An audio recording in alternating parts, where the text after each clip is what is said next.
The internet erupted tonight. Not just buzz, not just gossip, but full-on digital warfare.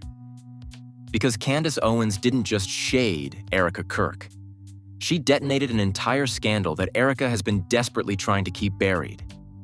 And the moment the clip dropped, the moment Candace looked dead into the camera and said, "Let's talk about Erika Kirk and the TPUSA Chief of Staff," social media froze like it couldn't believe she actually went there. Within minutes, TikTok threads blew up. Twitter went into cardiac arrest. YouTube commentators started scrambling for emergency live streams. And Erika? She went silent. Because what Candace revealed wasn't light. It wasn't petty.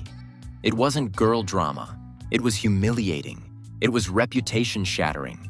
It was the kind of allegation that makes teams panic, PR reps sweat, and political circles start whispering behind closed doors.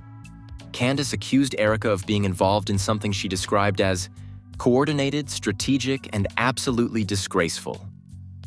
And she didn't flinch once while saying it. She didn't hide behind hints. She didn't elude. She named names. She said Erika. She said TPUSA Chief of Staff. She said the two of them were working together in ways the public would be disgusted to know. And the internet lost it. What is she talking about?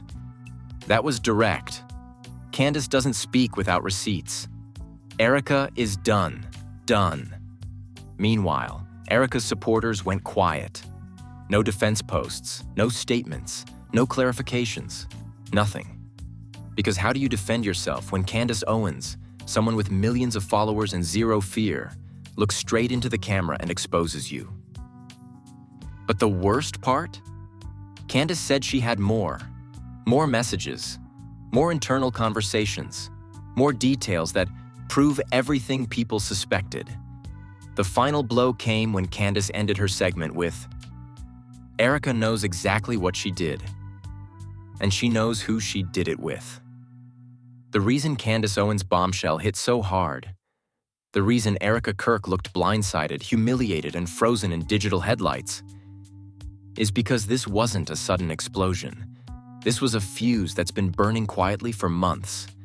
A fuse laid down by whispered conversations, subtle shade, ignored warnings, and a rising tension between two women who have mastered the art of smiling through their teeth while plotting behind the scenes. To understand why this scandal blew up the way it did, you have to rewind. Not days, not weeks, but all the way back to when Erika was still coasting off her safe, carefully curated political wife branding. The sweet, innocent, faith-forward persona she worked overtime to maintain. The kind of persona built on Bible quotes, charity photos, and heavily edited family pictures that looked like they were taken for a campaign ad instead of real life. Meanwhile, Candace Owens moved through the same space like a razor blade. Sharp, unapologetic, feared, and respected. Their paths crossed often, but they never truly aligned. Their energies clashed. Candace was fire. Erika was ice. Candace was blunt. Erika was rehearsed. Candace said the things people were afraid to say. Erika hid behind phrases like, "I'm praying on it," and "I don't engage in negativity." And behind all that tension, a rumor started floating. A rumor involving Erika. A rumor involving a high-ranking TPUSA official. A rumor that didn't sound innocent, not even close. At first, it was small, whispered in DMs, mentioned in private circles, but never said publicly. People claimed Erika had unusual access to someone she shouldn't have had that kind of access to. Someone with influence. Someone with decision-making power. Someone who, according to insiders, was far too close to her at events. That someone? The TPUSA Chief of Staff. But the rumor stayed buried until Erika made her first mistake. She tried to discredit Candace Owens. It started quietly. A tiny passive-aggressive comment in an interview about women spreading negativity. Then a subtle eye roll when Candace's name was mentioned. Then liking posts from people who openly critiqued Candace. Then, showing up at events acting like she was above the commentary world, Candace dominated. People noticed. Candace definitely noticed. But Candace didn't react. Not yet. She watched. She waited. She collected. She kept receipts. Because if there is one thing everyone knows about Candace Owens, it's this. She will let you embarrass yourself first. Then she will finish you second. And Erika kept digging her own hole. She started cozying up to certain TPUSA insiders, people who didn't like Candace's influence, people who preferred a softer, more controllable woman, people who whispered that Erika could be the new voice for the organization, people who kept inviting her to private dinners and strategy meetings. And that's when people started seeing the shift. Erika's tone changed, her attitude changed, her circle changed. She suddenly had confidence she never had before. But it wasn't real confidence.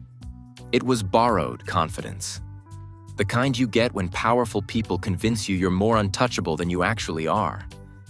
But the moment Erika started inserting herself into TPUSA conversations, the moment she started hinting that she had more inside access than the public realized, that's when the whispers got louder. People in the organization were uncomfortable. Staff members said her presence at certain meetings didn't make sense. Volunteers said she acted like she had authority she wasn't given. And insiders said she always stood next to the chief of staff. Too close. Too long. Too friendly. Even then, Candace stayed quiet. She didn't move. She didn't strike. Not until Erika made her second fatal mistake. She told people Candace was too dramatic for the movement. That one sentence spread like wildfire. Candace didn't have to hear it directly. 6 different people sent her the clip. And everyone knows, Candace never attacks without a reason. But when she does, it is surgical, strategic, and deadly. Still, Candace was patient. She waited for the perfect moment. The moment Erika would have zero protection. The moment TPUSA couldn't shield her. The moment the chief of staff couldn't run interference. The moment the public would actually listen. That moment arrived this week. Because internally, TPUSA has been dealing with a quiet storm. Accusations of mismanagement, questions about leadership, tension between factions, and growing frustration with certain staff members, including the chief of staff. Candace knew it.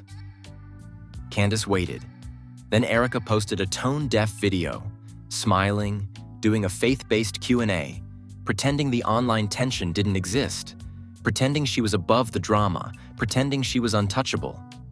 Candace saw it and decided, it's time. She went live. She didn't warm up. She didn't tease. She didn't hesitate. She said Erika's name with full clarity. No blurring, no hinting.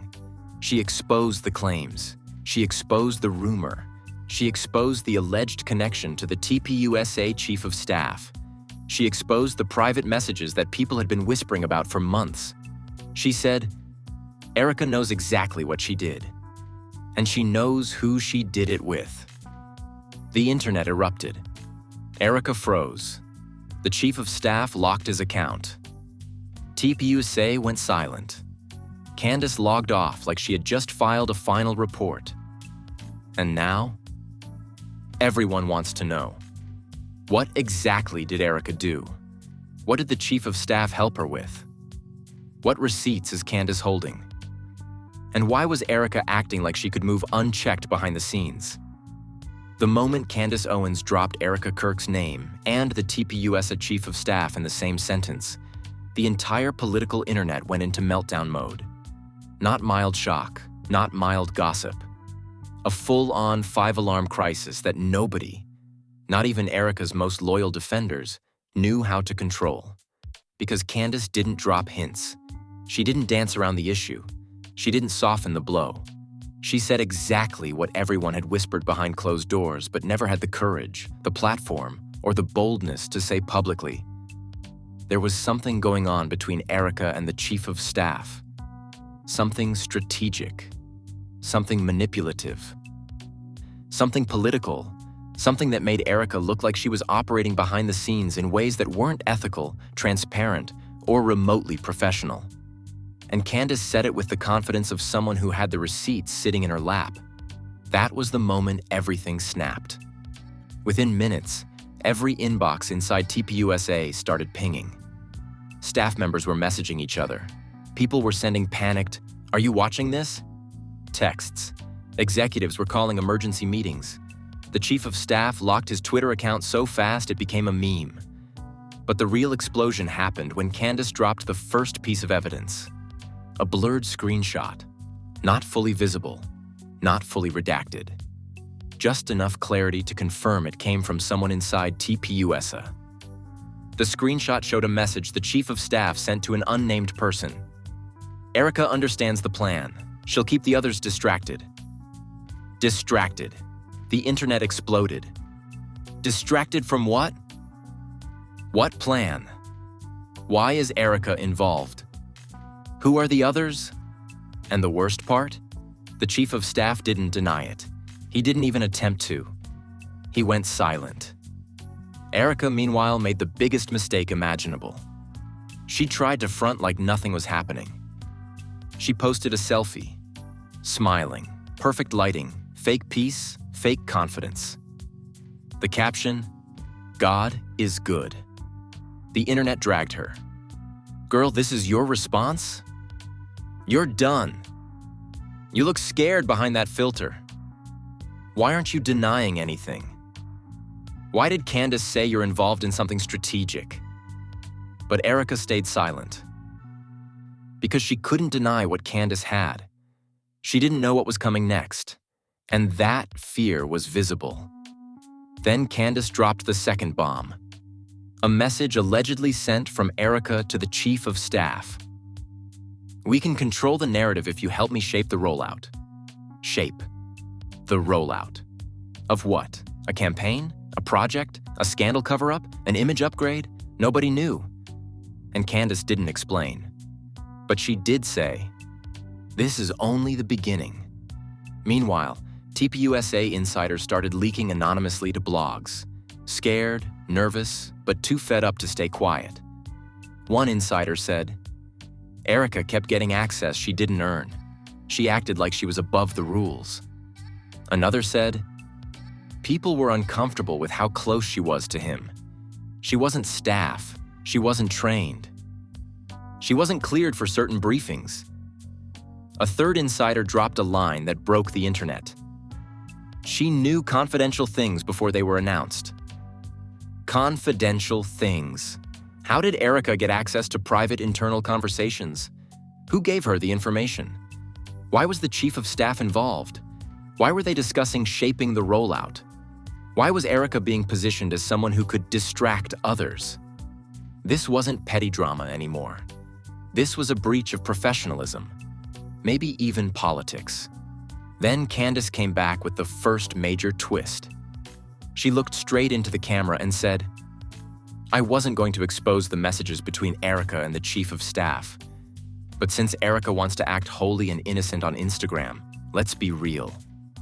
She held up her phone, and the blurred screenshot became a clear one. The message was unmistakably Erika's writing style. The same punctuation, the same tone, the same fake polished phrasing. It said, "Just reassure Charlie that this will make him look better long term. I'll handle the perception angle." Handle the perception angle. About what? For who? Why was Erika shaping narratives for Charlie? Why was the chief of staff involved? Why did it sound like manipulation? The internet screamed. That's not normal behavior. She's trying to control optics. Perception angle? She sounds like a crisis PR strategist. Charlie didn't even know any of this? Then, like clockwork, Charlie posted a story with a blank black screen. No caption, no text, just black. The world instantly interpreted it as panic. Candace reposted it. She didn't say a word. She didn't need to. The timing said everything. But the biggest explosion detonated when an internal memo leaked from TPUSA. It wasn't a long document, just a short directive circulated to certain staff. Be advised, unauthorized individuals have accessed internal communications. Do not discuss sensitive matters around spouses, partners, or guests. Spouses, partners, guests. The memo was clearly referencing someone, and everyone knew exactly who. Erika. This memo implied someone was leaking info. Someone was getting access they shouldn't. Someone was listening in on internal conversations. Someone was repeating information. Someone had too close ties to the chief of staff. The timing? Too perfect. The message Candace exposed? Confirmed. The silence from Erika? Louder.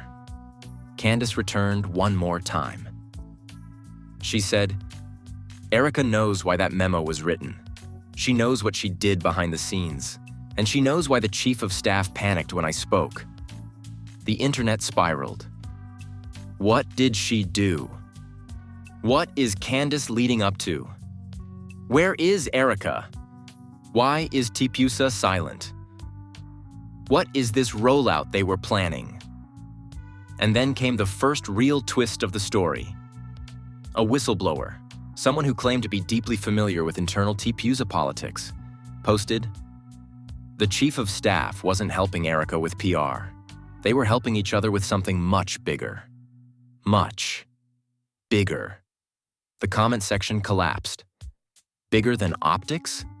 Bigger than image fixing? Bigger than narrative control? What could be bigger? The whistleblower continued. Ask Erika why she was warned not to attend strategy briefings anymore. Ask why Charlie felt blindsided. Ask why the chief of staff told people it's handled. Nothing was handled.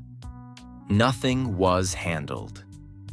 The whistleblower's final sentence, "Nothing was handled," didn't just shake the internet, it electrified it. The moment those words hit the timeline, everything shifted. People who had been casually observing suddenly turned intense.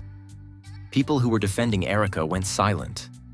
People who dismissed the story earlier were now combing through every post, every clip, every interview Erika ever did. Because nothing was handled didn't sound like shade. It sounded like a warning about something messy, complicated, and dangerously unfinished. Within minutes of the whistleblower's message going viral, Erika's camp scrambled like they'd been hit with a surprise audit. Comments under her posts started disappearing faster than they could appear. Mentions were being scrubbed. Erika's name suddenly stopped trending, which only made people suspicious. Are they suppressing her name? Why did the algorithm choke? Her PR team is in full panic mode. Something big is coming. And they were right, because the whistleblower wasn't done, not even close. They returned with a second message, longer, more detailed, and way more dangerous. Erika and the chief of staff weren't just talking about a rollout. They were coordinating talking points for Charlie without his consent. The internet imploded. What? She was writing his talking points? Without his knowledge? The chief of staff was helping? It didn't make sense until people remembered the leaked message where Erika said, "Just reassure Charlie this will make him look better long term. I'll handle the perception angle." Now it made horrifying sense. Erika wasn't shaping her own narrative. She was shaping Charlie's, using access she should have never had from someone who should have never given it to her. And the chief of staff? He wasn't a bystander. He was a participant. The whistleblower continued. Charlie was kept in the dark about multiple discussions. He didn't know Erika and the chief of staff were coordinating messaging around him. Coordinating. Messaging. Around. Him. That's not minor drama. That's manipulation. That's a political scandal. People lost their minds. She used Charlie as a puppet?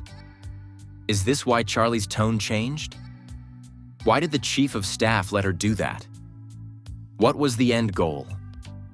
Then the whistleblower added, there was a plan to elevate Erika as a public figure in the movement by aligning her with internal decisions she had no authority over. The internet screamed. This was no longer messy infighting. This wasn't jealousy. This wasn't drama. This was a power play. Erika wasn't just trying to be relevant. She was trying to rise, fast, using internal influence she had no right to access. And the chief of staff? He was helping her climb, helping her bypass the hierarchy, helping her slide into conversations she wasn't cleared for. It was the kind of political move insiders get terminated over. That's when Candace Owens reappeared, calm, cold, and ready to deliver the kill shot.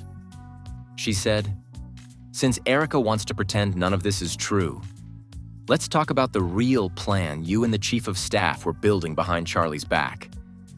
The internet held its breath. Candace lifted her phone and dropped the most devastating screenshot yet. A message from Erika to the chief of staff. Once Charlie agrees to the statement, release the talking points to the team and make sure it sounds like it was his idea. The timeline fell apart. Wait. What do you mean make it sound like his idea? She was planning messages for him? This is manipulation. This is an OP. This is sick. But Candace wasn't done. She scrolled and revealed the next message in the same thread. He trusts you more than he trusts me. So run it through you first. The internet lost its collective mind. This is betrayal. Run it through who? The chief of staff? She used his trust against him. Then Candace delivered the line that destroyed Erika's last shred of credibility. Charlie never approved the statement, but the talking points still got sent out. The body bag, the execution, the end. This meant Erika forged the decision. The chief of staff distributed it. Charlie had no idea. TPUSA staff thought Charlie approved something he didn't even see. People were freaking out. Impeach her from everything. She manipulated an entire organization? This is career-ending. This is fraud. What else did she send out? But then, the first sign of the real twist came. Charlie's best friend, someone who never gets involved in drama, posted a cryptic message. He deserved better, and so did the movement. The internet exploded. That wasn't shade.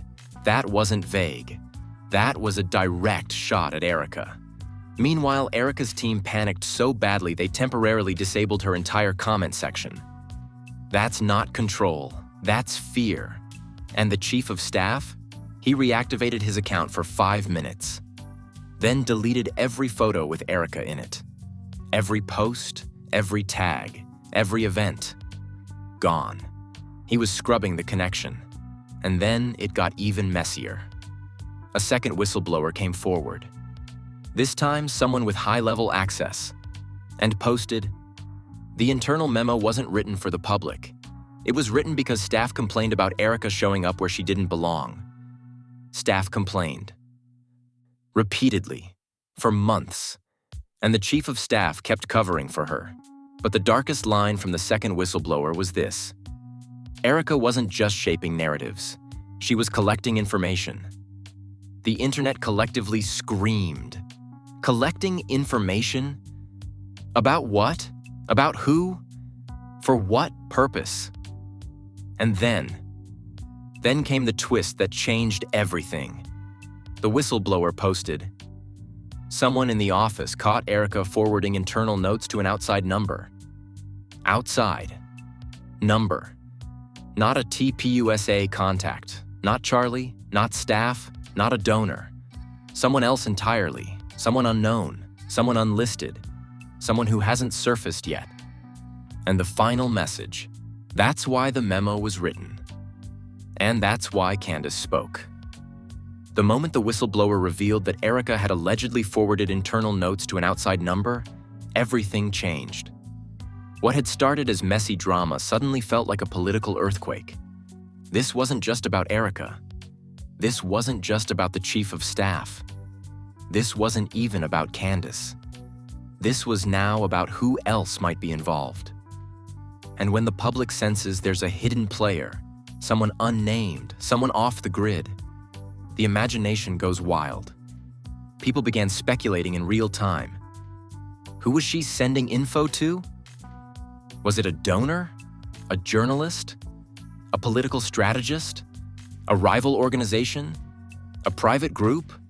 Her own side project? Nobody knew. And that uncertainty created a storm so big even seasoned commentators looked scared. Within minutes, conservative influencers started posting reaction videos.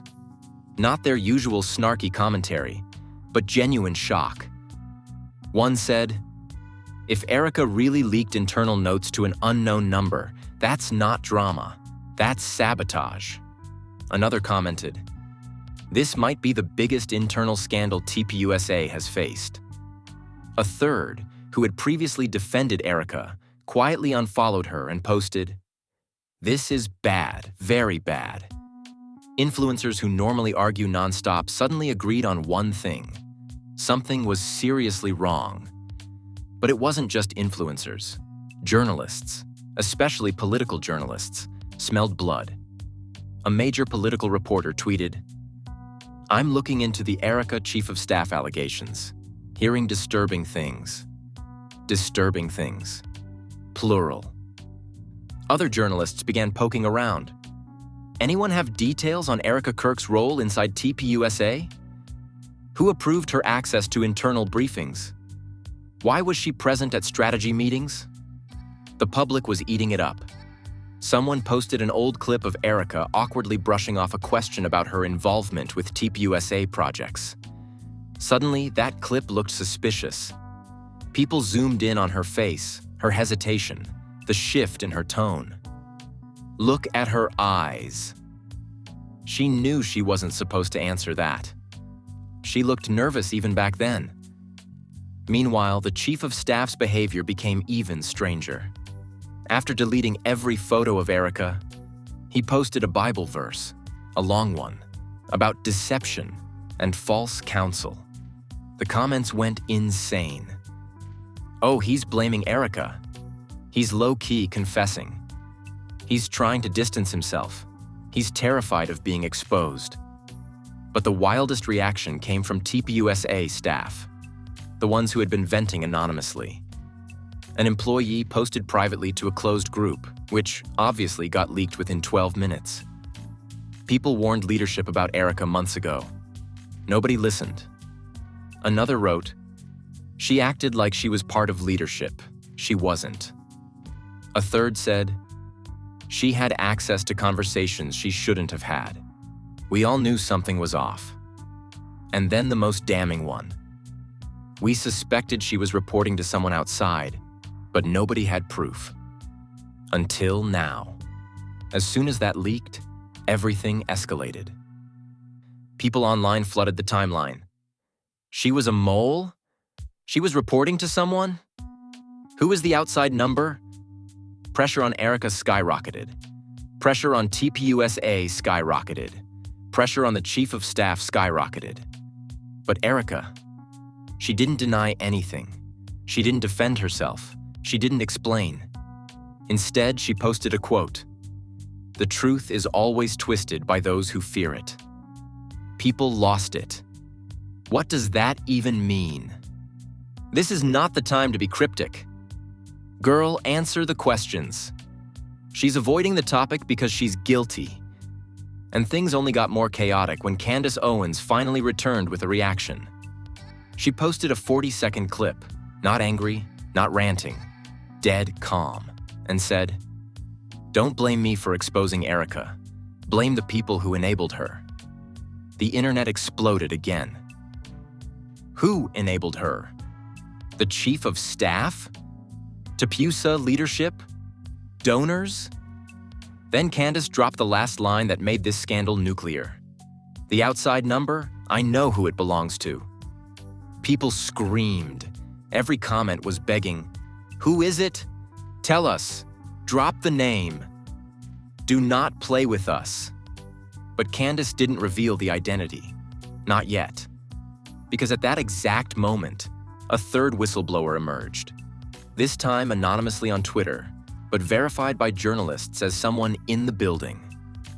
Their first message said, "If the number gets released, the entire organization will fracture." The entire organization. Not one person, not one department. Everything. The second message was worse. There are people more nervous than Erika right now. More nervous than Erika? Who? What did they do? How far does this go? People were refreshing nonstop, waiting for the next part. Then, the whistleblower dropped the biggest hint yet. It wasn't a donor. It wasn't media. It wasn't an advisor. It was someone with influence over both Erika and the chief of staff. The internet melted. Someone with influence over both? Someone above Erika? Above the chief of staff? Someone powerful? Anonymous? Invisible? And then the final line. If their name comes out, it's over. Everything changed the moment the third whistleblower said, "If their name comes out, it's over." That sentence didn't feel like gossip. It felt like a threat, a warning, a countdown. The internet went silent. The kind of silence where everyone is watching but nobody is breathing. Then the panic hit. People started digging through Erika's past posts, her old connections, her deleted photos, her archived stories, searching for any clue about the outside number. People theorized that if Erika was forwarding internal notes, then the person on the other end had power. Real power. Enough to make the chief of staff nervous. Enough to make TPUSA leadership scramble. Enough to make Erika risk her entire reputation. But then the twist of all twists happened. Charlie, who had been dead silent for days, watching his own name get dragged into a scandal he didn't start, finally broke. He posted one message, not a video, not an explanation, not a denial. A single sentence. "I was never part of this." The internet erupted. That means Erika acted alone? He's distancing himself. He finally saw the receipts. This is bad for Erika. OMG, he's confirming something happened. But the timing is what blew everyone away. Because Charlie posted his message at the exact same minute Candace Owens uploaded a cryptic story that said, "He just found out who the number belongs to." The world stopped. Every comment, every reaction, every thread shifted to one terrifying question. Who did he find out about?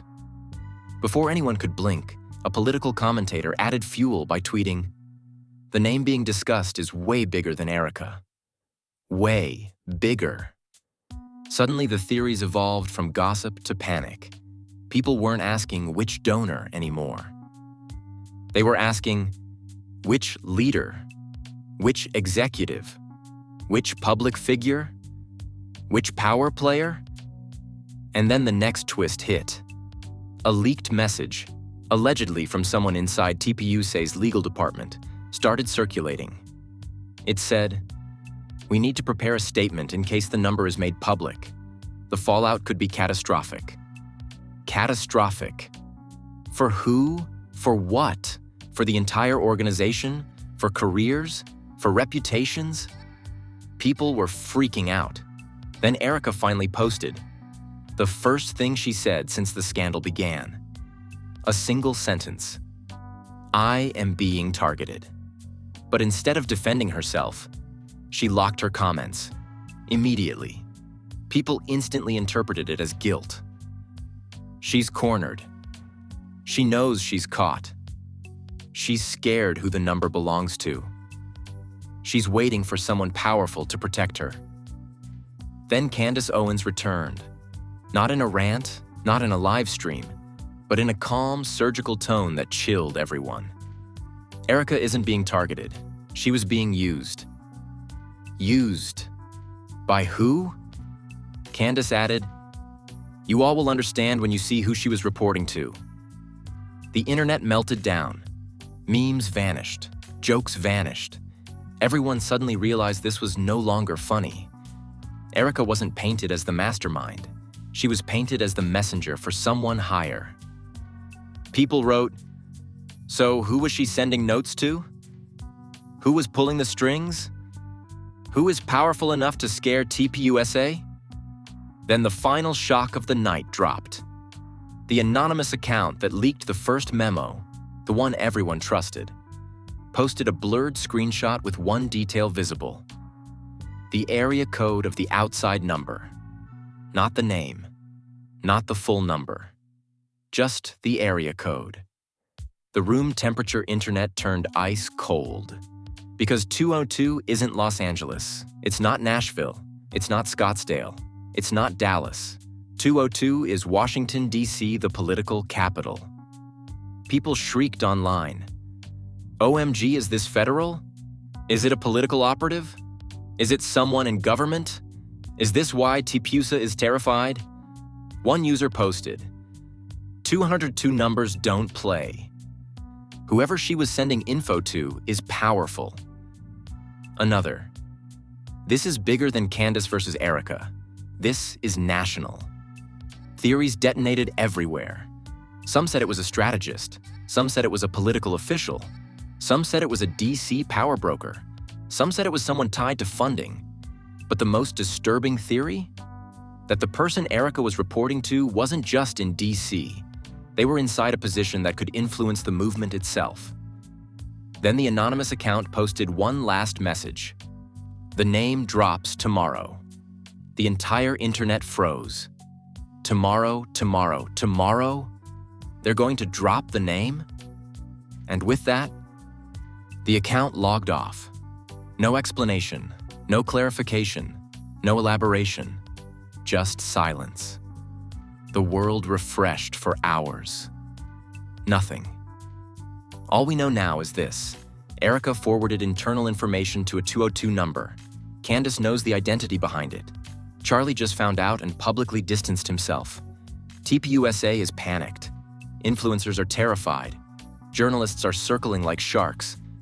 And the name behind that number could destroy everything. Before you scroll, before you click away, before you pretend you didn't just witness one of the biggest political scandals of the year unravel in real time. Stop. Because what we're looking at right now isn't a story. It's not gossip.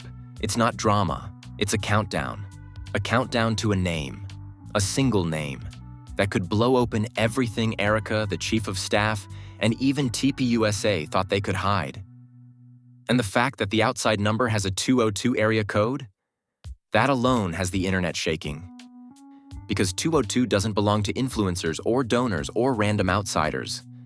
202 belongs to power, to Washington, to someone who is not supposed to be secretly receiving internal notes from inside a conservative nonprofit.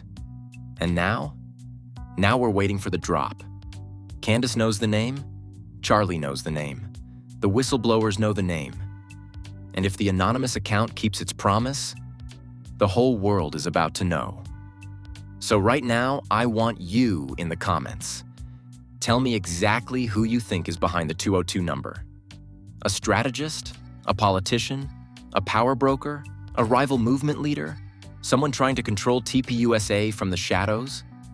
Someone Erika was terrified to defy? Or someone the chief of staff was secretly loyal to?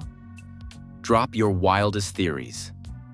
This is the moment the comment section turns into a digital war room. And trust me, the people involved in this scandal will be watching what you say. Hit like if even one moment of this story made your jaw drop. Subscribe because part 2 is already being written.